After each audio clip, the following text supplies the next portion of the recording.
저 같은 경우 어릴 때 처음 만화를 시작하게 된 경우는 유치원 때 선물로 받은 스케치북이 있었는데 스케치북 앞표지가 나중에 알게 된 건데 일본 작가 토리야마 아키라의 닥터 슬럼프라는 만화였어요.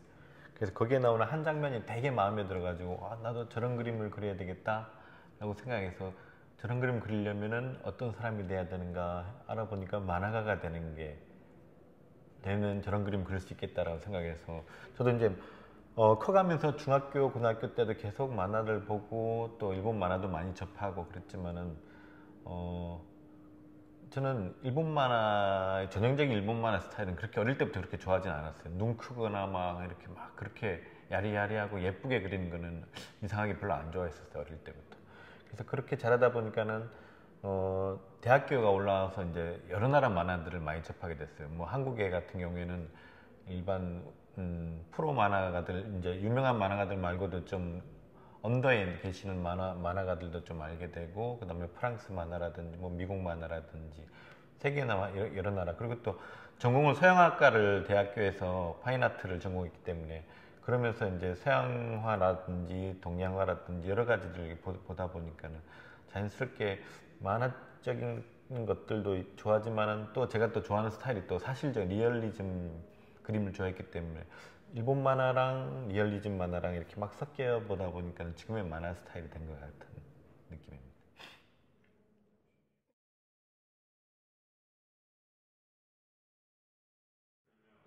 비결 같은 건 없고요. 원래 제가 좋아하는 것들은 좀 자극적인 것들을 좋아해요. 원래부터.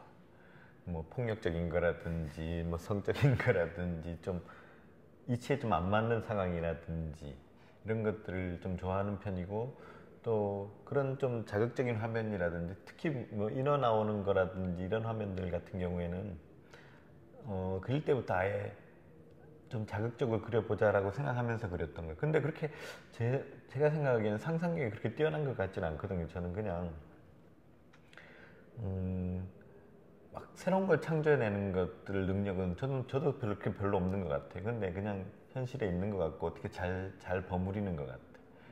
그래서 대만에 있는 작가들이라든지 만화는 이렇게 저는 솔직히 접해본 적이 거의 없기 때문에 그래서 어떻게 그리고 어떻게 하는지는 아직 잘 몰라서 잘 모르지만 그래도 아마 상상력이 발달하는 방법 하여튼 자기가 뭐 시각적으로도 많이 보고 많이 듣고 많이 경험하는 게 가장 좋지 않을까 싶어요.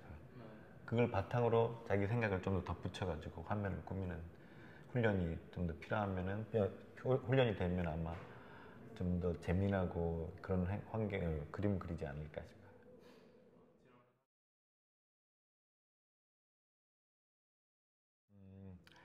이렇게 라이브 드로잉을 쇼를 하게 된 계기는 되게 우연찮게 시작됐어요.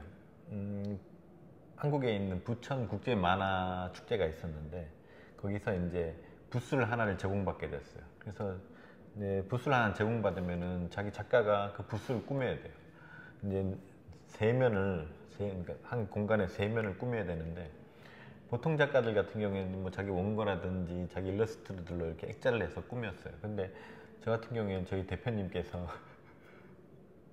김정희 작가 가장 잘할 수 있는 거 한번 해보지 않겠냐고 다른 작가들처럼 그냥 액자 이런 거 하지 말고 그냥 3면을 그림을 이렇게 종이를 두른 다음에 거기를 행사 기간 동안 그림으로 그 라이브를 한번 채워가는 게 재밌지 않겠냐고 제안을 해주셨어요. 그래서 저도 생각해보니까 재밌을 것 같아서 그걸 이제 3일 동안 한 4일 동안 그렸었는데 그게 이제 유튜브를 타고 이제 소문이 나서 이렇게 된 건데 그 전에 이렇게 스케치 없이 그리게 된 것들은 제가 이제 대학교 1학년 때부터 강사를 시작했어요. 그래서 강사를 하다 보면은 이제 애들에게 시범을 보여주려면은 스케치를 하고 색깔을 칠하고 이렇게 단계 하려면 시간이 오래 걸려요. 그래서 그냥 스케치 없이 한번 색깔을 칠해봤는데 되는 거예요. 그래서 그다음부터는 스케치 안 하고 그냥 바로바로 시범을 보여주다 보니까 그게 훈련 과정의 하나였지 않나 싶어요. 그래서 그런 것들도 돼 있고 또 워낙 또 평상시 때 많이 그려요. 워낙 많이 그렸고 고등학교 때도 계속 어릴 때부터 계속 많이 그려와가지고 거의 한 대학교 1, 2학년 때부터는 형태에서도 그렇게 막 크게 어려움이 없었어요. 그래서 그냥 마음대로 머릿속에 한 이렇게 그리면 되겠다라고 하면 한 7, 80%는 구현이 되는 것 같았어요. 그래서 지금도 계속 그렇게 하고 또 그러니까 질문 중에 또 이렇게 타이완 쪽에 그렇게 인기가 많은지 몰랐어요 제가. 그래서 이런 뭐 이렇게 SNS라든지 페이스북에 하여튼 이런 것들의 위력이 대단한 것 같다는 걸 또 느끼는 것 같아요.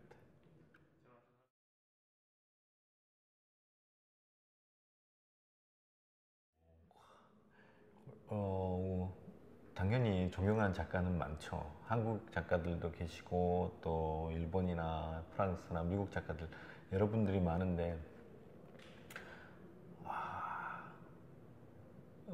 저는 그렇게 인기가 그렇게 많은 건 잘 모르겠어요. 솔직히 별로 실감이 별로 잘 안 나서 잘 모르겠고요. 그렇게 나서에서 어떤 작가를 되고 음, 싶으신지.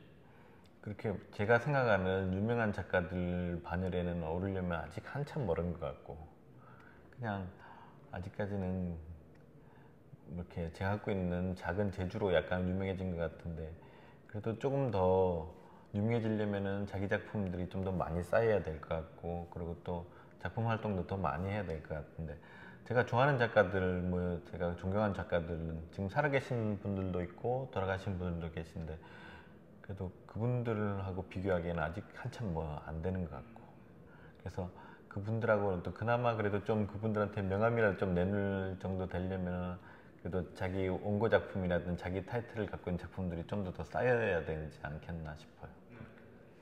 제가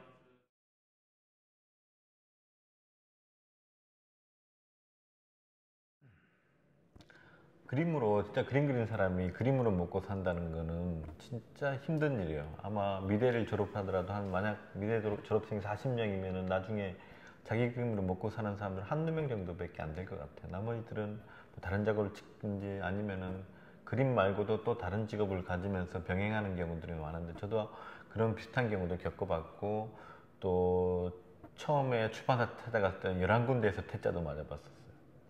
근데 음, 제가 활동하던 시대보다는 지금 시대는 훨씬 자기 그림을 많이 보여줄 수 있는 자기가 조금만 더 부지런하고 그러면은 자기 그림을 홍보도 쉽게 할 수 있고 또 나는 이런 그림을 그리는 사람이라고 다른 사람에게 알리기도 쉬운 시대인 것 같아요. 그래서 이거는 변하지 않는 이야기인 것 같은데 우선 자기 실력이 우선 갖춰져야 될 것 같아요. 힘들더라도 지치지만 않고 계속 그릴 수만 있는 힘만 있으면은 그리고 재미만 잃지 않는다면 그게 계속 쌓이다 보면은 어느 정도 자기 모습이 자기 덩어리가 갖춰지면은 그게 어느 정도 힘이 돼가지고 아마 지금 시대에서는 훨씬 더 빠르게 자기 이름을 홍보를 더 할 수 있는 시대가 될 것 같아서 지치지만 않고 계속 그릴 수만 있으면 될 것 같아요. 그리고 요즘 시대는 제가 봤을 때는 잘 그린다고만 해서 또 안 되는 것 같아요. 또 자기가 좀 똑똑하고 그래서 자기 시대도 잘 읽고 분위기도 보고 유행이 어떤 건가도 잘 보면서 그리고 시대가 원하는 뭐 그러니까 상업적인 그림을 그리는 사람들이기 때문에 어쩔 수 없이 시대가 원하는 게 어떤 건지도 좀 알아야 되겠고 그래서 그런 것들에 대한 공부들이 계속 자기가 업그레이드가 계속 되면서 계속 홍보를 꾸준히 한다 그러면은 아마 괜찮아지지 않을까. 그리고 요즘에 뭐 스마트폰이라든지 아이패드라든지 이런 워낙 시각적인 기구들이 많아가지고 그림의 쓰임새는 예전보다는 훨씬 더 많이 노출될 수 있는 공간이 훨씬 많아진 것 같아요. 그래서 예전보다는 훨씬 자기가 조금만 더 노력하면 자기 그림이 팔 수 있는 공간도 훨씬 많고 일도 많아질 것 같아요.